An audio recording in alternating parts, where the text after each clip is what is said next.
如果海贼王里的出海难度有等级，简单卡文迪许，身为王子的卡文迪许，因为长得太帅，全国上下的女孩都不愿意结婚，被判以太受欢迎罪而流放海外。当然也有可能是第二人格的原因，但先不管这个，描述里是这么说的：只给了他74名部下以及区5亿贝利，卡文迪许的人生就此跌入了谷底。可以，区5亿贝利，卡文迪许的开局号海贼王里再难找出第二个。草帽团起码一开始以为是草根，后来才知道是富二代。而对于别人来说，卡文迪许这直接就算是出道即巅峰，这哪是出海，这分明是度假来了。普通艾斯这个等级应该是大多海贼处于的开局难度，就开局没什么好装备，但也不至于啥也没有，就有一艘勉强能抵御小风小浪的小船出海。类似的还有罗杰雷利，当然罗杰雷利的船在普通这个等级里算很好的了，要比艾斯的风帆小船好很多。困难路飞，要说艾斯的小船起码还有个帆，路飞出海的小船连个风帆都没有，只有个桶，动力全靠使劲划。最搞的是路飞开局只说了想要伙伴和海贼旗，居然没想着先要个像样的船，难不成他真的想划着这条船去伟大航路？当然那个桶最终也拯救了一个传奇。出海没多久，路飞就遭遇了一个巨大的漩涡，靠这个神奇的桶活了下来，然后认识了科比，因为达成了高难度出海成就，系统开局送了个索隆。凶残光月玉田，别人出海不管怎么说起码得有条船吧，玉田出海全靠命硬，怀揣着白胡子的船我赖定了的信念，接受了白胡子提出的3天考验，玉田死死拉住锁链，途中什么漩涡、礁石、狂风激流都是小意思，主要是还要和海里的怪物缠斗，并且要忍受3天的饥饿，光是这一点就算放路飞身上也玩完了。3天下来，玉田整个人都泡敷囊了，最后玉田去救未来的老婆了，在最后时刻放弃了考验，但收获了白胡子最终的赏识，成功出海。地狱巴托洛米奥，要说出海没船，那也可以蹭，可以抢，可以造，但巴托出海船上不带航海士，全靠打电话咨询乡下的奶奶，这属实牛逼，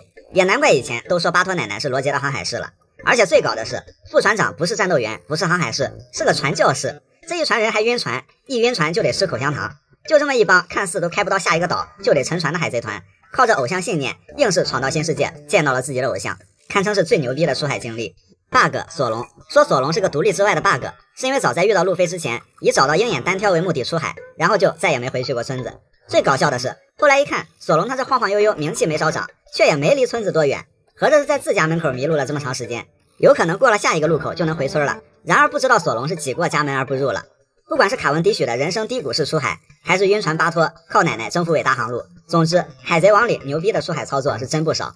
高端局里那些狗都不吃的恶魔果实，曾几何时海贼王早期恶魔果实还是个稀罕玩意儿，但是随着版本的不断更新，越来越多的怪物打架，很多早期优越的能力越来越掉价，甚至成了狗都不吃。烧烧果实就堪称是版本祭品，因为现在火系能力可以说是烂大街的存在，就感觉不会玩点火都不好意思在新世界混了。而且现在单纯的玩火还不够，还得是蓝火，海贼分高等低等，火焰也分。当然烧烧果实也不是一无是处，起码还有个元素化，但是自从霸气成为版本之子，自然系的元素化本身也差不多被削成狗了。元素化在低端局里游刃有余，但在神仙打架的高端局，谁也不敢把自己的命交给元素化，至少得配合见闻色吧。而且如果说烧烧果实的攻击力无人能比，那还罢了，但反而那些其他火系能力的伤害还贼高，视觉上并不次于烧烧果实，所以也难怪现在只要谁一玩火，烧烧果实就狗都不吃了。毒毒果实，毒毒果实虽然确实也很强，但是有个很别致的副作用，麦哲伦作为毒人连呼吸都有毒，以至于吃到嘴里的东西多多少少都会沾点狠活，每天必须10个小时在厕所里度过，再减去吃饭睡觉的时间，这么强的果实其实每天也就能保持几个小时的强大，不太划算。而且毒能力现在也不算稀有，像是雷九、奎因用的这些科技与狠活都可以替代，主要是不会拉肚子。在推进城里，麦哲伦虽然绝对压制路飞，但路飞还是扛着剧毒挣扎了许久。然而新世界的那只毒鱼想说，毒毒果实也就这，看我只用一块皮就差点把未来海贼王给带走了。夹克果实，这个果实真的有点子离谱了，能力者自己会变成一件夹克，而且变成夹克期间他还不能动，需要别人主动穿上它，他才能拥有那个人的实力。如果有强大的队友愿意穿它，那还好说，但问题是别人自己很强，能打高端局，那还穿它干啥呢？要说夹克果实可以把别人变成夹克，自己穿上继承其实力，那确实是个神级果实，但现在来看，这个果实甚至还不如吞吞果实。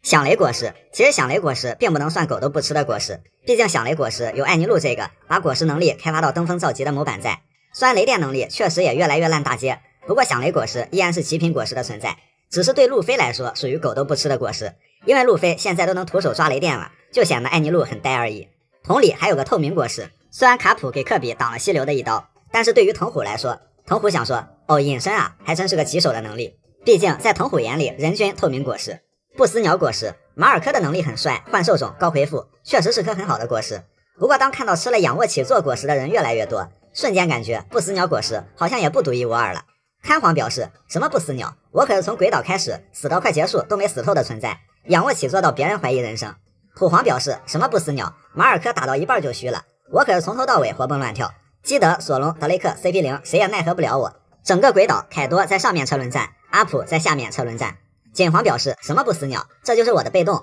马尔科满血接了卡普一拳，被夸上天。我残血头接四皇一棒，毫无大碍。我说什么了？而且扛四皇的技能能用脸接的，绝不用手。所以虚假的不死鸟马尔科，真正的不死鸟鬼岛上的各位皇。人人果实人形态，也就是乔巴的果实。别说这个果实，狗还真可以吃，因为这颗果实差不多就是为动物量身定做的。至于说人吃了有什么作用，尾田确实也给了一个比较惊喜的答案，那就是人吃了也许能更好的做个人。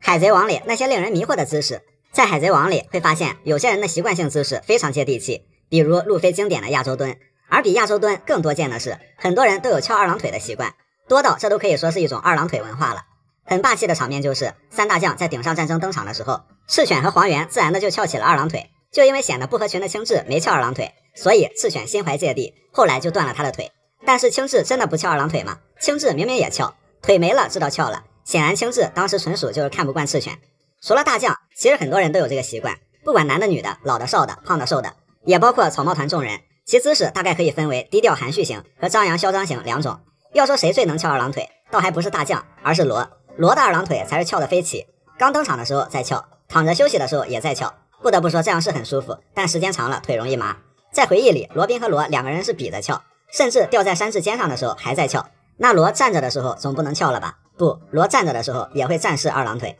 还有一些恶魔果实能力者的一些招牌动作，比如罗宾的花花果实、明哥的线线果实、福克西的迟缓果实、女帝的甜甜果实、罗的手术果实等等吧。理论上这些手势都是自创的，不过屏障果实有点特殊。最奇怪的是，两任屏障果实的使用者都用了同样的手势，黑炭禅丸和巴托洛米奥甚至都不是一个时代的人。正当很难不怀疑这玩意儿是不是有使用说明书的时候，突然想到一个细思极恐的细节，巴托曾经说过手指打结张开防护网是他童年就知道的。那加上黑炭禅丸曾经确实有侨居和之国海外的经历，这如果是关于屏障果实手势的伏笔，那这个伏笔就太细了。还有3种姿势，模仿难度虽然不高，但是需要莫大的勇气。一个是弗兰奇的经典姿势，但是如果在大庭广众之下只穿一条内裤或者什么都不穿，还能做得如此舒展，那应该是很少有人能模仿的了。毕竟这比的就不是柔韧性了，而是脸皮。第二个，女帝的王之灭世，灭世程度直接是头都仰到后面去了。这个姿势除了需要极强的柔韧性，不然一不小心就会闪到腰。主要是这种门户大开还看不到正面的姿势，感觉会很没有安全感。第三个，明哥的走路姿势，这个六亲不认的走姿模仿出来也许不难，但是真要走在街上可能会挨打。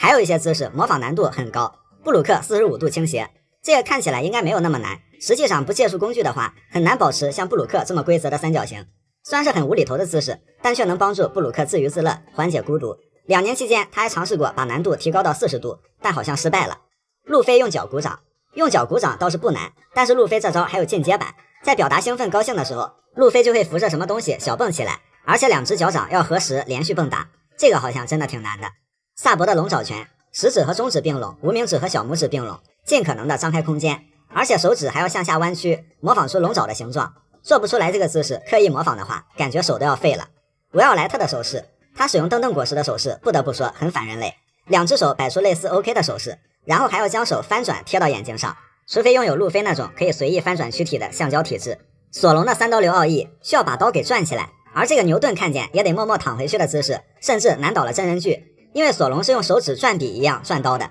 看来索隆不光咬合力惊人，指力也了得，能做出近海之王和果实能力特效的真人剧。面对索隆的3刀流，直接用起了最简单粗暴的解决办法，上胶带。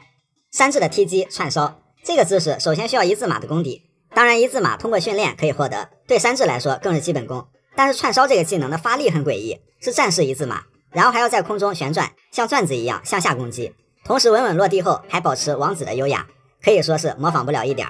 每次更新赏金后，草帽一伙各自的心理状态。每次更新悬赏令后，草帽海贼团真的是几人欢喜几人愁。当然，其实他们大多数人对自己的悬赏令的心态并不是没有变化的。首先，赏金的概念在路飞的认知里，就相当于是头上的经验条，这些数字就不断暴涨的经验值。首次悬赏3000万的时候，路飞就很开心。虽然这次只悬赏了路飞一人，但还有2个人对此反应强烈，乌索普和山治。其实乌索普很怕自己被悬赏，但这次很特别，他并没有自己的悬赏令，却在路飞的悬赏令上免费蹭了一个后脑勺，因此沾沾自喜。山治相反，因为乌索普的炫耀，山治自己又没有被悬赏，而在生闷气。第二次阿拉巴斯坦，路飞1个亿，索隆6000万。这一次是在准备登空岛的时候，悬赏令信息是黑胡子展示给他们的。后知后觉，路飞一如既往的炸裂高兴，振臂欢呼。索隆也是非常开心，并说道：“才6000万贝利啊，还不够吧？”看来索隆自信中还带点小不满意呢。山治觉得这次应该有自己了，让乌索普好好看看。结果这次依然没有，山治很失望。司法岛结束后，草帽一伙全员有了悬赏，这次就精彩多了。路飞飙到了3亿贝利，这一次路飞更加的开心。索隆1亿2000万，依然稳重自信的扬了扬下巴。罗宾8000万贝利，只涨了100万的罗宾对此可以说是毫无波澜。山治、娜美、乔巴他仨直接崩溃。首先山治也终于有了自己的悬赏令7700万，可这并不是山治想要的。路飞还安慰山治，第一次拿到这个数的赏金已经很棒了。路飞不知，相比于赏金，山治更想要一张起码正常点的肖像，以至于不会沦为全世界 lady 的笑柄。娜美1600万，作为胆小组的主力，显然她承受了她这个心态不能承受的压力。但是娜美的照片都是被当写真骗拍的，照片好看也算是心理上的一点慰藉。乔巴50，就像乔巴吐槽的，我也像个勇敢的海贼一样去战斗了呀。确实，乔巴命都拼了，到头来连个棉花糖都换不了。乌索普当时不在场，但可以想象乌索普先是惊讶，然后就会长舒一口气，因为悬赏的是狙击王，关我乌索普什么事儿？再就是戴着面具，鼻子上缠着绷带，起码没有被通缉到真实长相。不过乌索普还是低估了自己鼻子的辨识度。弗兰奇4400万，弗兰奇当时不在场，不过他也属于喜欢涨价的狠人，在愚人岛霍迪琼斯展示了路飞顶上战争后4亿的悬赏令。显然霍迪的话路飞是一句没听进去，只是高兴自己的身价又涨了。得岛期间，因为乌索普的操作，明哥把巫神单拎出来悬赏5亿，直接是不光把乌索普吓傻，所有人都傻了。对于乌索普来说，越不想要的名气反而越能沾上。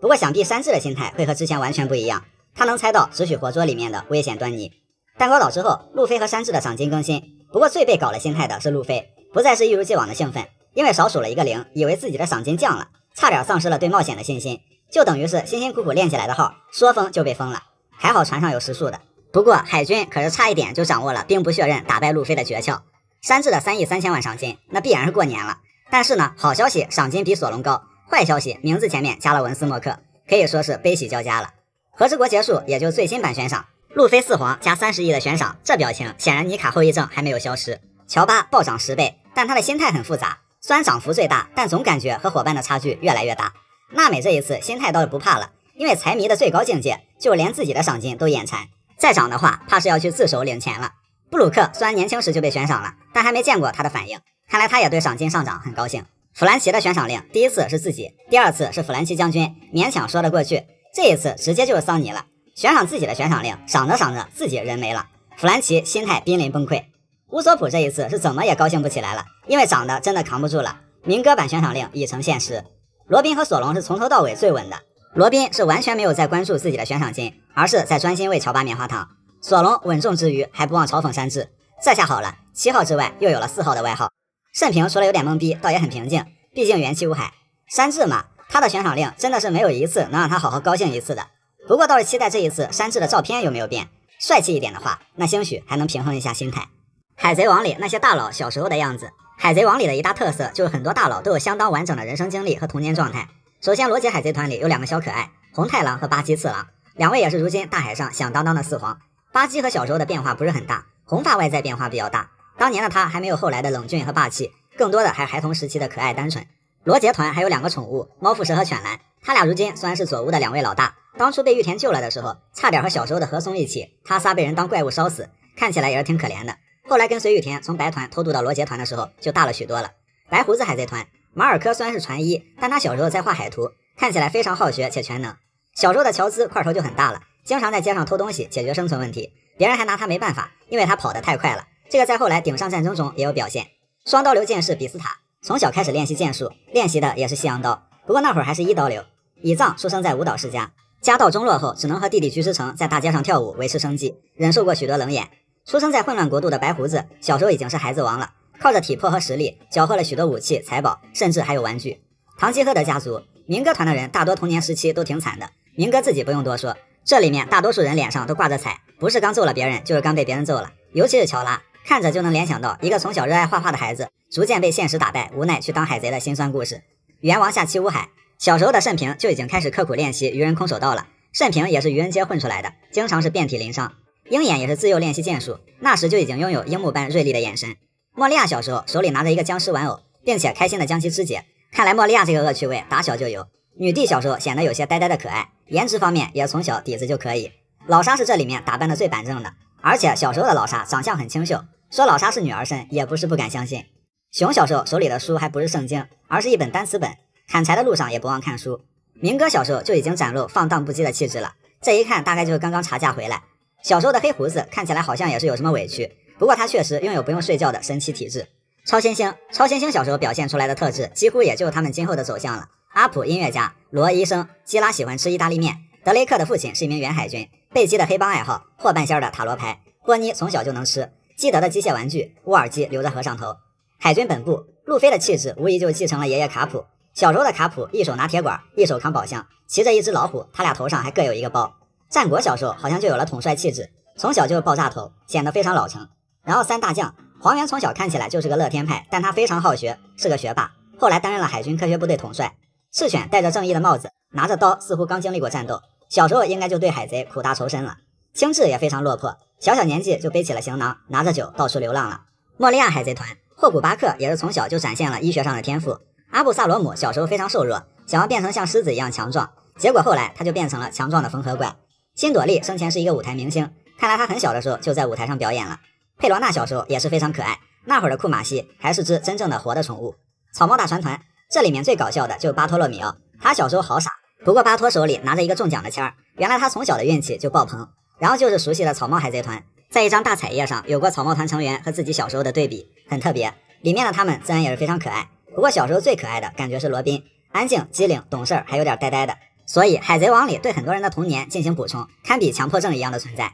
但看习惯了他们长大的模样，这种小补充也挺有意思的。弗兰奇的那些潮流穿搭，娜美穿的清凉，罗宾穿的成熟，而弗兰奇是二者兼备。布鲁克天天想看胖子，他是身在福中不知福。弗兰奇初登场的形象很难说是个好人，因为正值水之都的假面舞会，弗兰奇戴了一个诡异的面具，穿了一身星星印花的袍子，这个穿搭怎么看都像是个坏蛋。之后弗兰奇露出了他的真实穿搭风格，飞机头、小墨镜、大金链子，印满棕榈树图案的热带衫，然而下半身只有一条胖子，这就是上半身成熟下半身清凉的怪异穿搭。不过弗兰奇更像是在度假的，后来知道他这条从小到大就没换过，且只有这么一条，他从小就养成了这种穿搭风格。到了恐怖三人帆船，弗兰奇换了一件带有恶魔叉子的印花开衫，倒是非常应景。香波地群岛期间的紫色印花开衫依然是度假风，只不过这么单薄的一身之后毫无准备的被拍到了一座东岛，老大爷认为弗兰奇是被人给打劫了。2年期间弗兰奇被炸得面目全非，每次要说点什么事儿，老大爷一家就会因此被吓到，所以弗兰奇索性披了个老虎皮遮住了脸，也就有了这一身变态穿搭。因为不慎被火炉引燃，还引发了未来国巴尔基摩亚的燃烧兽灵传说事件。2年后，弗兰奇居然又换回了他那件满是热带树印花的开衫，不过因为肩部大改造的原因，这件衣服已经套不下了，准确的说，这已经是一件马甲了。他的裤头从蓝色变成了红色，很难不怀疑，以弗兰奇的变态作风，他只是在外面涂了个色，而根本没有换。这身穿搭一直贯穿愚人岛，在冰火岛，警卫们给大家变出了款式差不多的棉衣，其中因为互换身体的缘故，拥有乔巴装扮的弗兰奇更是别有一番特色。在宴会上，弗兰奇换了一件印有 BF37 的棉衣，编号1到35是他小时候造的战舰，36是2年前的自己，37就是现在的自己。然而弗兰奇还搞了一个熊耳朵的发型，不怕猛男很变态，就怕猛男会卖萌。但最迷惑的还是弗兰奇上半身在冬天，下半身在夏天，见怪不怪的一个身子相隔南北2半球。去德雷斯罗萨的途中，弗兰奇又换了装扮，就是那个旷古烁今的双麻花辫发型，上面还有蝴蝶结发卡，那件背心上印有 JKLMNOPQ 的顺序字母，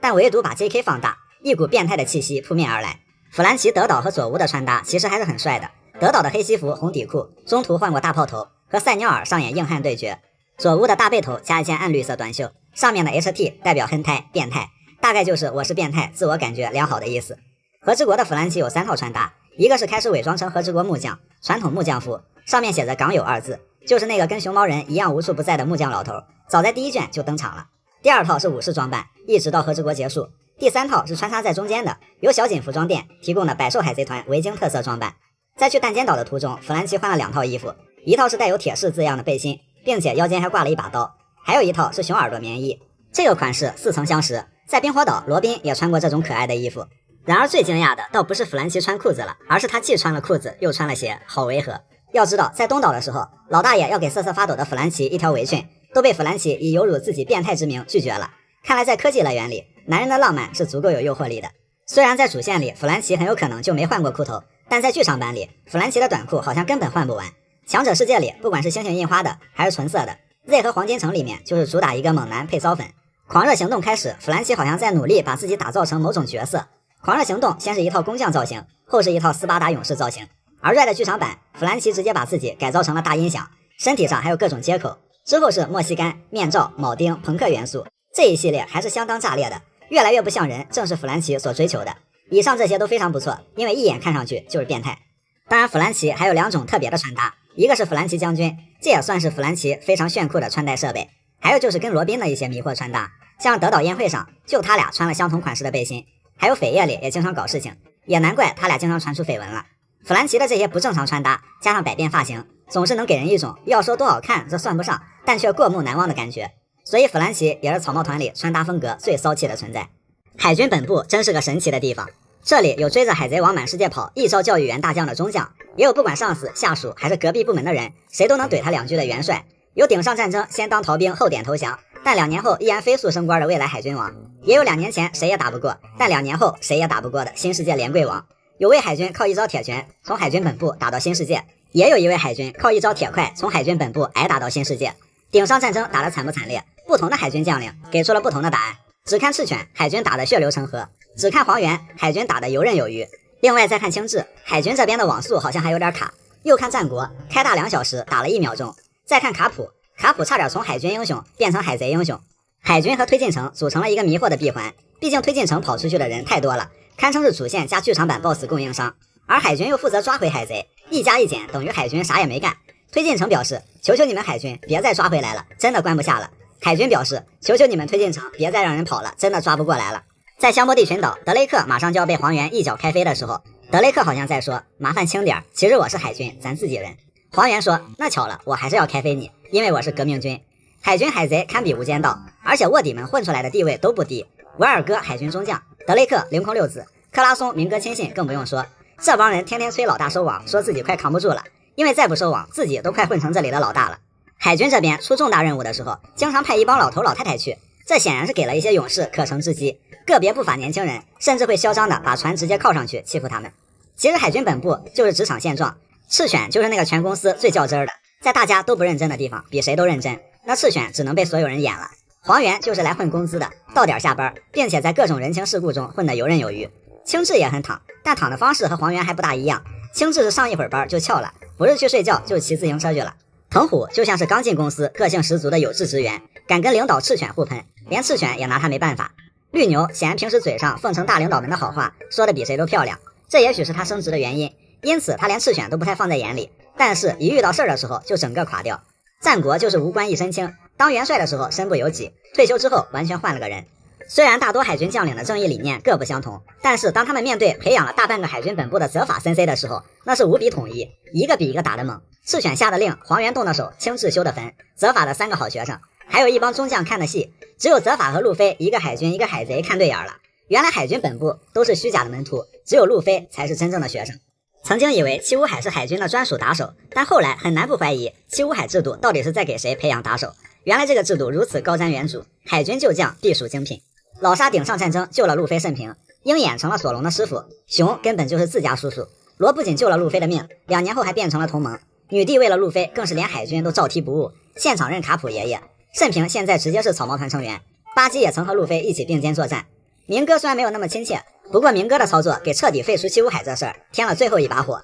最终让路飞彻底成为最大赢家。可以说在路飞称王这件事上，海军的间接作用还真是功不可没，毕竟昔日的七武海加起来都能给路飞再组一个草帽大船团了。正义在卡普身上仿佛魔咒一般，别人家的孩子德雷克因为父亲是海军，自己从小也立志想当海军，而卡普苦口婆心打算培养成精英海军的几个孩子，不是海贼就是革命军，好不容易有一个有戏的，还让海贼给抓了。只不过卡普蓄力已久的怨恨让曾经的爱徒之一青雉给挨上了。青雉表示牛逼，顶上战争被孙子一拳打翻，现在却把我海底落下。卡普说那能一样吗？你爷爷可不叫卡普。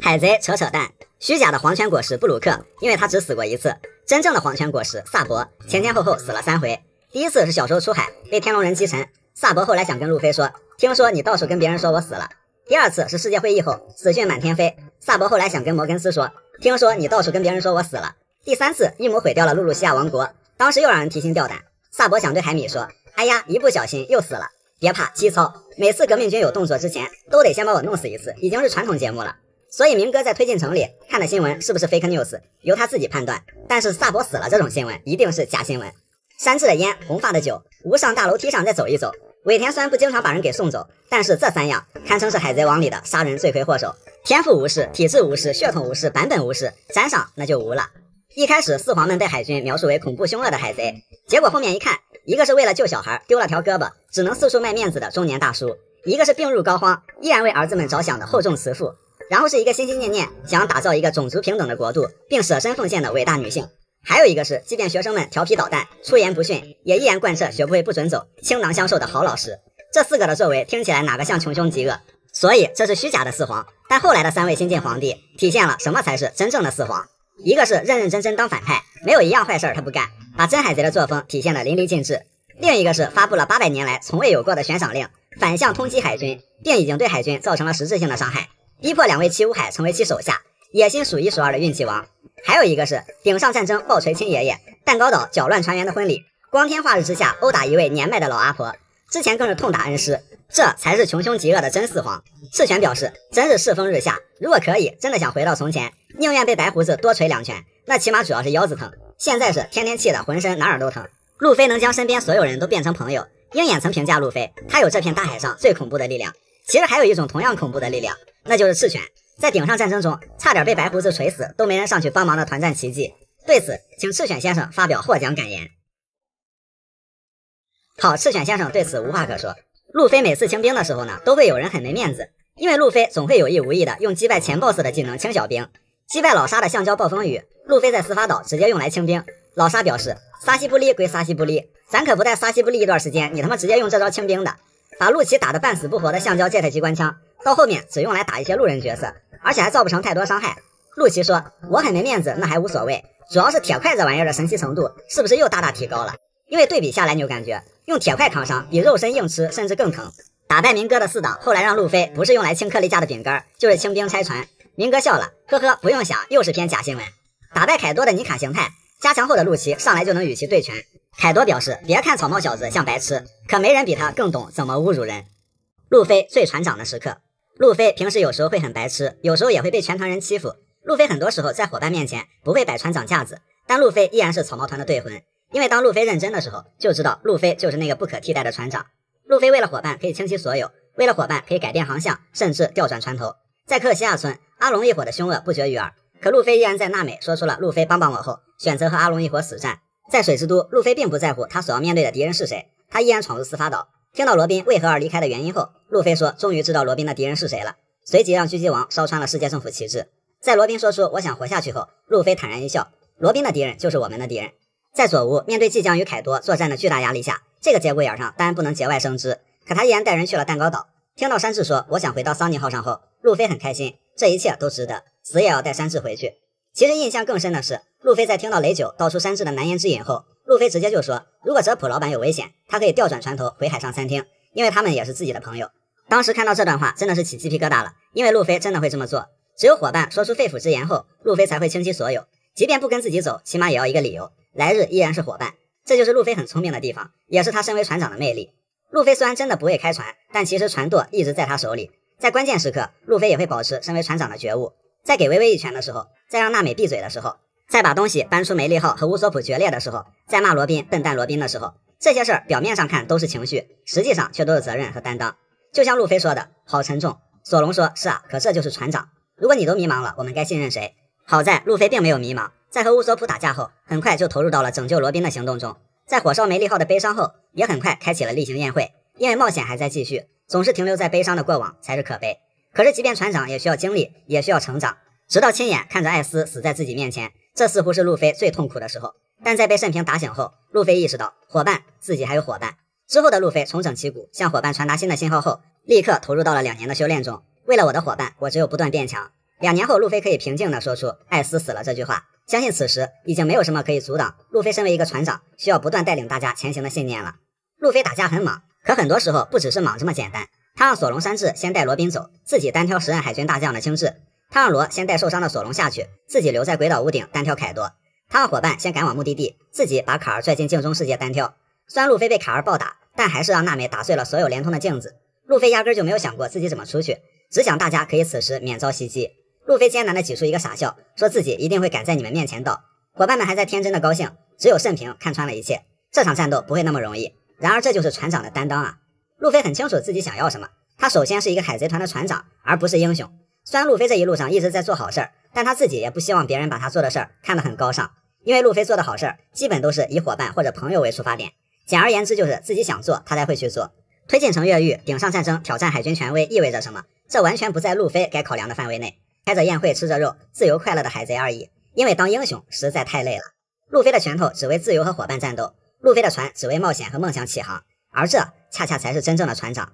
明哥在推进城里看了多少假新闻，在最新的一话扉页又见到了好久不见的明哥，撒西不利，怪想他的。爱笑的明哥为什么不笑了呢？一脸的怀疑人生。这还要从明哥被关进推进城就过上了与世隔绝的生活说起。但好在平时有人给他送报纸解解闷儿，但是这报纸明哥是越看越上头。首先头版头条就是得岛之后没多久，路飞的赏金飞升到15亿，成为5皇。明哥呵呵一笑，心想这谁编的假新闻啊？要说假新闻，我可是鼻祖级别，编都不会编，别整什么5皇呀，干脆直接写4皇算了。这报纸真有意思，先睡了。结果过了2天，明哥一看报纸，路飞4皇了，明哥哈哈一笑，冷汗直冒。但很快看到下面，凯多大妈一同战败于鬼岛，不可能，绝对不可能。现在报纸都能当热血漫看了。前几天路飞打我都要靠别人给他拖时间，他能打赢凯老大，别开玩笑了。除非有哪个4皇在教这个草帽小子，这不一眼假吗？路飞打败凯多，那大妈是谁打败的？明哥翻到下一页，哦，一个戴着棉帽的家伙，一个红头发的家伙。等等，罗？明哥直接就是一个大跌眼镜。再一看赏金30亿，明哥表示 fake news， 这报纸一天比一天离谱。现在世界政府为了不让犯人了解外面的真实世界，都这么丧心病狂了。要这么说的话，路飞罗，我在德岛1打2还被偷袭，我还差点赢了。原来我这么强。带着些许的离谱，明哥昏昏入睡。早上起来看看今天又有什么新鲜的假新闻。头版头条印着一张3人头像的海报，仔细一看都有谁？明哥哈哈大笑，当年死都不跟我合伙的沙鳄鱼，还有高冷孤僻的米霍克，居然会给别人打工。看看他俩的老大是谁？随后明哥脸上的笑容逐渐消失，巴基的4皇大头赫然入目。明哥直呼越来越不懂世界政府的操作了。完犊子，一副扑克牌里俩王，我成小王了是吧？我这么假的报纸看。明哥心想，这一定是世界政府为了诛我心才搞的假新闻，一定不能进了他们的套。接下来看一下战斗板块，缓一缓吧。但明哥眉头一皱，发现事情并不简单，不是红发一刀秒掉30亿的基德，就是卡普一招制住青雉，再有就是罗跟4皇黑胡子打得有来有回，死里逃生。明哥哈哈大笑，现在战斗板块也这么营销号了是吗？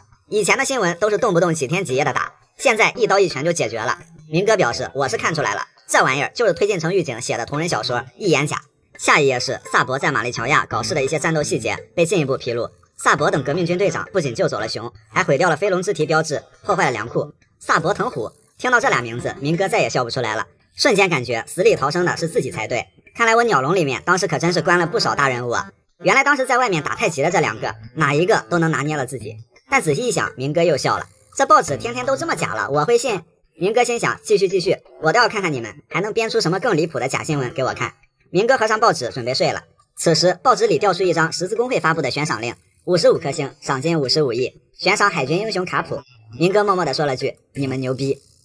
鬼岛上的百兽海贼团名不虚传，鬼岛补习班想学你就来，名师1对1辅导，学不会不准走。百兽之所以是百兽，这里除了远近闻名的凯老师，还有一大批非常优秀的老师们。首先就是尽职尽责的靳老师，为了等索隆从屋顶上下来上课，硬是在下面保存体力等着索隆来。靳老师一眼就看出了索隆现有的不足，对研磨的掌控力不够，霸气水平还不够顶尖，情感还没有进入状态，所以接下来靳对这方面也是良苦用心。当然靳首先定下了这堂课的基调，战斗中的定式和流派并不重要，最重要的是一颗强烈的求胜心。索隆立刻就领悟到了，撒开手脚的索隆和靳的战斗也很快渐入佳境。在初期，靳的身体素质和冲击力要远高于索隆，不止一次的要把索隆撞下鬼岛，但也是在这期间，索隆用出了空离枪，弥补了空战的不足。当然最让人想哭的是，索隆在舍身救3代鬼彻的时候，马上就要坠岛了，靳直接就是把索隆踢回了岛上，还非常暖心的说了句，你为了救刀命都不要了。这句话细细一品，好温柔。而且靳还顺带把河道一文字也踢给了索隆，经典的学不会不准走的名场面。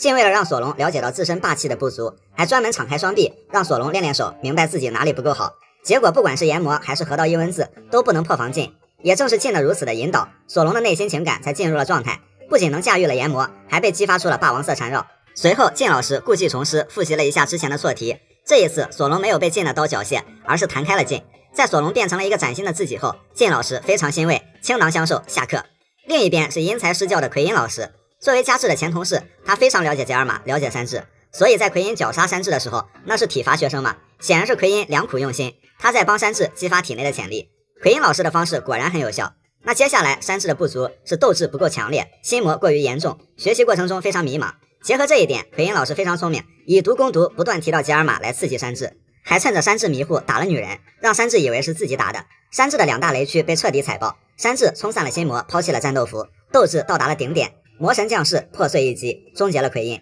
此时奎因的旁白响起，三治，你不用知道这一切，只要你安好，你就只管前进吧。最后倾囊相授，下课。除了这2位，其实凌空六子也有很努力的在教。首先福兹福老师虽然在实力上远不如慎平，但是为了把太阳神妮卡和橡胶果实的过去讲给大家听，福兹福即使手指折断，手腕被掰断，也强撑了下来。当时虽然觉得福兹福老师很啰嗦，都脱堂了，但是现在为他的良苦用心而感动。黑玛利亚老师也是良苦用心，他的课更注重情感教学，为了让三治明白伙伴的意义，逼三治向伙伴求救。玛利亚老师表示，三治，你的老师是奎因，我这边另有安排了。然后又给罗宾和布鲁克放出了足以让他们俩变得脆弱的幻觉，但是罗宾和布鲁克都战胜了心魔，因为他们有了最好的伙伴。玛利亚老师很欣慰，情感是最能激发人的潜能的，一环扣一环的情感升级，没有辜负玛利亚老师的努力。罗宾终于觉醒恶魔形态，倾囊相授，下课。另一边题目老师的课上的有点费劲，因为题目老师的教学宗旨是不要过分依赖机器，作为真男人，自身的强大才是真的强大，所以题目费了老命的破坏弗兰奇将军，为了什么？功夫不负有心人，弗兰奇将军被破坏掉了，弗兰奇用自身的力量打败了题目。题目老师的旁白响起，这周你依然是个真男人。润体老师也贯彻学不会不准走的原则，对付娜美乌索普这2人就该用紧迫感来激发潜能，还有就是不断欺负小玉，给娜美和大妈叠 buff。润体很清楚这一点，所以就一路猛追。为了让娜美有时间策反宙斯，润体老师还不惜用自己吸引大妈的注意力，被锤了一顿，真的是良苦用心。最后成功让娜美用出了和天后棒融合的超级宙斯，完成实力飞跃。所以练习2年半不如鬼岛2小时。草帽团大多数人在课后都完成了质的飞跃，所以正因为有了百兽，才有了更好的草帽团。卡普红发越强，东海越牛批。红发一刀秒基德可以，卡普一拳轰碎蜂巢岛城镇很好，鹰眼赏金比肩4皇可以了可以了。对此东海有几位大佬有话要说，罗杰红发的神臂有什么大惊小怪的？早在东海的时候，父皇蒙卡早就用此招将卡普砍翻在地了。众所周知，那个时候还没有霸气这个概念，更没有黑闪拉丝的特效，就连顶上战争的时候，霸气也只是无形无色的。然而父皇其实早已掌握了神臂和霸禅，深藏功与名。父皇之所以没有喊出海贼王曾用过的技能名，他只想给这位旧时代的老兵留点面子，毕竟卡普也曾是追着罗杰满世界跑的人。父皇蒙卡已经用能预见更远未来的见闻色，预判到了自己那个不成器的纨绔儿子将来会跟随卡普逆转人生。父皇的真实实力未尝可知，但此刻他为了儿子的将来，他只想点到为止。然而在新世界嘎嘎乱杀的卡普，在东海可谓是寸步难行。大河的棒子被吐槽是雷鸣4卦，凯多的秒人绝学叫雷鸣8卦，在东海达旦手里有一招名叫雷鸣8864卦，而且还是个木棒。想用木棒把卡普这种级别的人打得头破血流，棒子上没有顶级霸王色缠绕是做不到的，因为没有特效的缘故，这一棒也是看起来平平无奇。但卡普作为当事人，早已感受到了这木棒上的气魄非同小可，只能是乖乖挨打，不敢还手还嘴。在东海吃瘪的还不止卡普，当年山贼王西格的操作看起来多少有点嚣张了，但是现在看来西格真的有东西。红发当时早已事先感受到了一个气魄碾压全场的人进了酒馆，所以红发才送酒示好。可以确信西格在酒瓶子上缠绕了霸王色，拍的红发当场就没脾气了。然后西格立刻将霸气缠绕在了刀上，意思是比霸气还是比剑术随你挑。红发没敢吱声，因为他不想成为第57个西格的刀下鬼，事后只能用大笑掩饰尴尬。紧接着垃圾路就用橡胶果实转移话题，这事儿就糊弄过去了。至于后来红发东海断臂，这里也有了更合理的解释，因为晋海王用缠绕霸王色的牙齿咬碎了山贼王，其实力比西格要更强，红发自然更加不敢对其动手，只能无奈献祭一只手臂，和晋海王眼神达成了某种协议。而晋海王也不是不通情达理，晋海王用最强大的见闻色预见了红发会将怀里的这个小孩引上海贼之路，而这个孩子会给世界带来黎明，晋海王就默默撤退了。多年之后，晋海王带着红发的那一份，以及把自己也赌在了新时代上，故意放海为将来的王送行，这也就是红发所说的赌在新时代的含义。至于鹰眼，他可以庆幸他遇到了见谁都喊声哥、低调温柔的刀神剑圣。当然还有海贼版战国，眼看不妙就要摁人的路飞，不然鹰眼也可能会像红发一样丢点什么东西在东海了。从此鹰眼老老实实在家种地，再也没来过东海。像鹰眼这种非常瞧不起弱者的大佬，为什么在那个时候态度两极反转，鼓励索隆？为什么后来还要收索隆为徒？因为鹰眼一直活在恐惧中，他一直在做自我救赎。新世界才哪到哪，东海才是修罗场。好了，以上内容均有视频为证，纯属当真，切勿娱乐。接盘侠赤犬头都大了。战国之前说风凉话，元帅不好当吧？赤犬现在是真的感受到了，这个元帅当得水深火热。外面的事情后面再说，光是海军内部就是内患无穷。海军派系比较明显，首先就是暧昧派，像斯摩格、科比和德雷克、大将藤虎这些和路飞纠缠不清的，还有躺平派黄猿战国。顶上战争就可见都在演赤犬。舔狗派绿牛，绿牛看似和赤犬是一派，不过赤犬并不舔天龙人。党争派陆琪，陆琪表示海军什么档次敢和 CP 讨价还价。自由派的卡普更不用说，和他关系好的身边的那一帮潜力股和赤犬估计也不是一条心。政府派人家都摊牌明说海军就是个遮羞布了，反正现在海军本质上还是以消灭海贼为己任，但赤犬谁也指挥不动，海军本部各玩各的，人心散了，队伍不好带，赤犬自己一人一派。其实罗杰时代落幕后，战国元帅的任期虽然有了大海贼时代，但整个大海局势还是很稳固的，海贼们几乎没有掀起什么大风浪。战国任期的后期，超新星11人外加快速崛起的黑胡子横空出世，称之为极恶时代。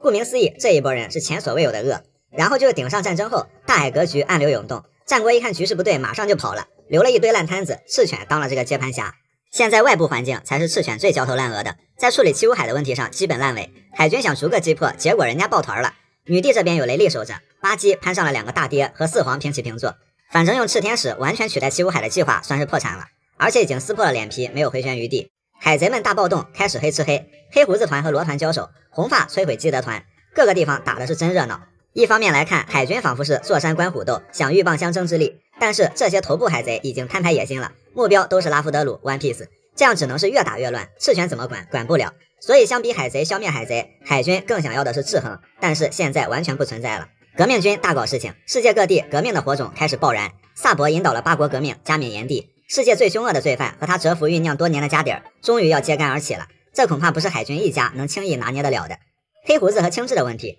黑胡子之前绑架了科比，现在卡普带队前去营救，这个赤犬应该不用头疼。但是青雉倒戈黑胡子出于什么目的，这个在德岛篇的时候就让吴老星非常担忧了。虽然赤犬表示那家伙已经不是海军了，干什么都和海军无关，不过吴老星表示你的面子无所屌位，但我们的面子很重要，赶紧去给我解决。舆论压力，现在有很多让海军无法控制的事情发生，因为海贼震惊部主编摩根斯是个标题党高手，海军需要解决这几个问题：一、寇布拉刺杀案；2、2个天龙人，一个纯坏的杀人未遂，一个洗白的放跑犯人；3、还有薇薇公主失踪案。不过薇薇的下落已经知道了，摩根斯救了薇薇和瓦波尔。不过赤犬很多事情还没有想通，摩根斯反手又是搞了一篇标题名为4皇草帽小子路飞挟持贝加朋克，坐守弹尖岛和海军全面开战的报道。可是呢，这个报道有多离谱，看看赤犬派谁去的，一个专门营救外甥的演员，简称救生员，全面开战是不可能的。海军和世界政府的割裂，虽然双方穿一条裤子，但毕竟一条裤子2条腿，他们之间的嫌隙还是很大的。在明哥事件上，吴老星对海军有所隐瞒，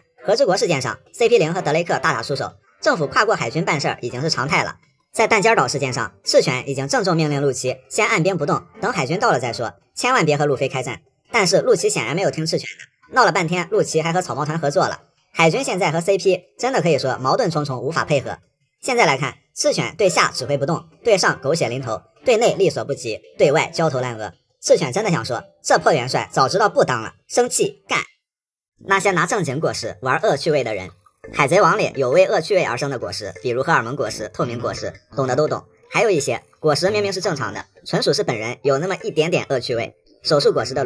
罗平时看起来很正直，实际上很会玩。在冰火岛因为被草帽一伙弄得下不来台，干他们吧没必要，忍了吧又不甘心，于是就用手术果实给草帽一伙来了个身体互换，包括后来斯摩格和达斯奇也换了，让他们闹了不少笑话。手术果实被罗玩出了这么离谱的能力，那只能说明罗如果吃的是荷尔蒙果实，那他能比小一万玩得更嗨。爆炸果实，这个果实其实还可以，而且随着2年后炸弹迎来了史诗级的加强，只要量级够，重伤大妈也不是问题。不过拥有爆炸果实的 Mr. 5也被称为鼻屎男，就不好好用，见人就谈会爆炸的鼻屎。期间还谈到了索隆的刀上，给索隆留下了永远的心结。其实路飞如果吃下爆炸果实应该也挺强的，因为路飞也爱玩鼻屎，而且比他的更多更大更准。伏果实的警卫们警卫们在德岛用夫妇果实模仿民歌，虽然很敷衍嘛，但古拉迪乌斯他也是个脸盲，还算有点用。本以为警卫们以后用夫妇果实能用在什么奇谋上，结果后面心思全用在了如何给女士变清凉的衣服上去了，而且越来越凉快，离谱到审核员都不得不对娜美罗宾的变装福利进行删减。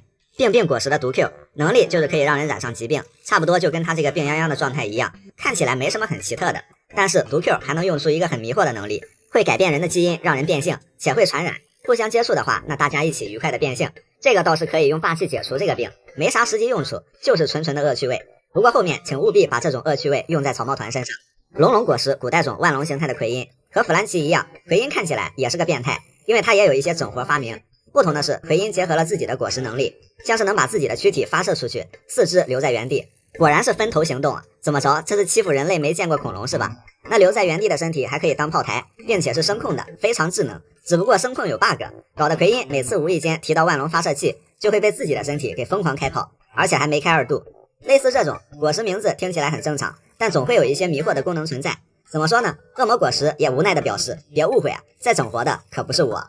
海贼王中那些比老大还牛批的小弟，一个海贼团最风光的往往是船长，不过有些小弟干的事情却能让他们老大都望尘莫及。路飞的小弟巴托洛米奥，巴托这一路都堪称是奇迹。相比路飞一路坎坷，巴托不带航海士，全靠给乡下奶奶打电话咨询，就闯入了新世界，见到了自己的偶像。这还不算啥，巴托干的最牛逼的事情就是把自己老大的引路人四皇红发的海贼旗给烧了，还换上了草帽团呢。这种嚣张程度等于是骑在红发的脖子上拉屎，这事儿还让红发给知道了。整个海贼世界有几个人能干得出来的？不过以路飞的性格，等他知道这件事后，应该会捧腹大笑，感叹巴托很有趣吧。凯多的小弟杰克，德岛结束后，靠船王杰克干了一件凯多没想到、明哥没想到，连海军都没想到的一件事，靠战国腾虎鹤的船解救明哥。虽然平时拿杰克靠船当个梗，不过杰克当时还是以全身绷带的代价击毁了海军的2艘军舰。然后杰克觉得这次靠的不爽，接着又去靠相主，让相主一鼻子甩海里了。因为是个吃了果实的渔人，然后就4平8稳的躺在海底等老大来捞。凯多来了跟杰克讲，以后出门在外千万别说我是你老大，正所谓是虚假的百兽船长凯多，真正的百兽扛把子杰克。巴基的2个小弟老沙和鹰眼，和之国篇结束后，巴基阴差阳错的混上了4皇，而三哥成了皇父的最佳人选。这件事儿老沙起初也挺郁闷的，明明是我传的局，到头来我从杀鳄鱼变成杀师弟了。不过将计就计，有个顶包的冤种也不错，老沙和鹰眼也就顺水推舟的把巴基捧成了首领。这也就造就了海贼王里为数不多老大可以随时被2个小弟暴打的奇观。不过巴基这也不算唯一，当时隔壁还有个同是天涯沦落人的4皇，也被船员暴打了一顿，关在了笼子里。索隆的2个小弟约瑟夫和强尼，当索隆还只是个小有名气的剑士的时候，2人就已经被称之为刀神和剑圣了。当索隆老大被鹰眼侮辱的时候，约瑟夫强尼再也不隐藏实力了，拔刀就要上去了结了鹰眼。路飞，你就这样按住我吧，不然我会忍不住杀了米霍克。从此鹰眼就乖乖在家种地，再也没来过东海。克里克的小弟阿金，前面几个多少有点荒诞，但是阿金感觉他是真的比他老大克里克厉害。阿金在海上餐厅打得相当自如，无伤秒折谱，放水擒山治，一招碎盾牌，当时还要1v2山治加路飞。在老大克里克最后暴走的时候，阿金没用武器，一拳就把克里克哄睡了。这还是在阿金被毒气重创之后，感觉阿金出于良知全程都在收着打，就这还1v4全胜。所以一直以来阿金的再次登场被翘首以盼，不仅仅是当初的一句伟大航路再见的约定，还想看看阿金这种开局就拿 MVP 的人，如今究竟成长到什么地步了。